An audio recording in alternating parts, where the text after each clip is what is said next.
Hello and welcome to Villa View. I'm Paul Bradley and I'm joined on the phone by Matt Kendrick.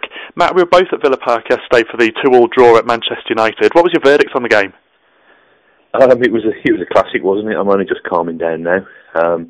It was a really fantastic performance from Villa. They made Manchester United look distinctly average in the second half. It's as good as I've seen from Villa attacking wise. Well, I think possibly in the last couple of seasons.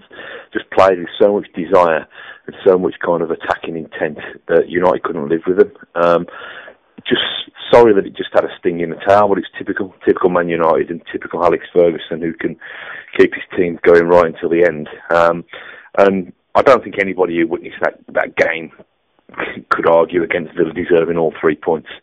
And Manchester United probably just about did enough to deserve their 1 point. But yeah, it was fantastic stuff, and it got Villa Park rocking. And who was your man of the match?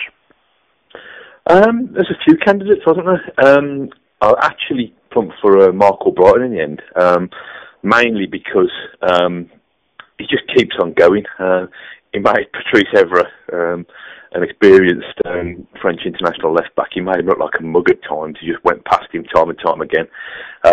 There was his contributions at the other end where he cleared off the line and he got stuck in. We'll forgive him the header from Stuart Downing's wonderful cross, because obviously he went and stuck one away a few moments later. So we'll forgive him a couple of times that he made the wrong decisions. But yeah, Albrighton just about edged it. But I think special mentions also for Stuart Downing, who arguably had his best performance in claret and blue. Some of his deliveries were brilliant, and he had the same effect on Wes Brown that Albrighton did on Evra. And also just Gabriel Bonlahor, he came back in and he kind of ran the Manjavidi Vidic ragged again, and it just shows the kind of the dimension that he brings to Villa. And it's great news that he's back in the team. It's great news that he's back in the England squad, and it's great news that he's committed his future to Aston Villa until 2015. It's a little bit of a worry though still for Aston Villa this season, this kind of habit they've got into of letting leads slip. I think that's something like 13 points now this season that they've let slip from winning situations. Yeah, I mean, if you put those points on the board, Villa would be they'd be challenging for the title, wouldn't they? I'm sure a lot of other clubs have got hard luck stories about the ones that got away as well, so Villa can't afford to dwell on that too much.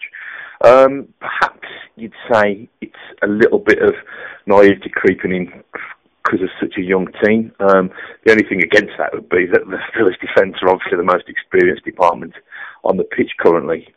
It is a worrying trend. I don't think it's to do with fitness. I think Villa have got a fit bunch. I just think it's concentration, and perhaps more importantly, it's Villa's failure to really kill off games when they're dominant. I mean, Alex Ferguson admitted after Saturday's match that Villa could have scored 6. I don't think that's an exaggeration. And if they had scored 6, I don't think even the mighty Man United would have come back. So it's just learning to kill off teams and learning to concentrate right to the final whistle. And just lastly, Matt, there's some fresh injury news I hear from Villa Park after that game. Yeah, there were a couple of kind of notable omissions from the team sheet on Saturday afternoon. Kieran Clark, we learned, had got a slight calf problem, but he was only pulled out on a precautionary basis. It's nothing serious. Gerard Houllier was more worried about Richard Dunn, who managed to injure his knee during the course of Saturday's game. And he's struggling with that, so that's one that we're going to have to look out for and see quite how severe that is.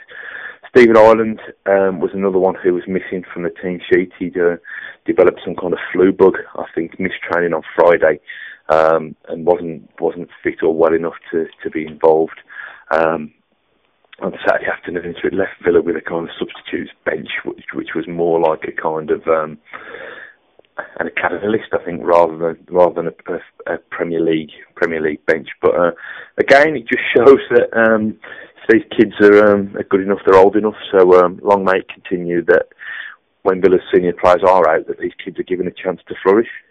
Okay, Matt Kendrick, Aston Villa correspondent. Thanks very much. Okay, all the best. Thank you.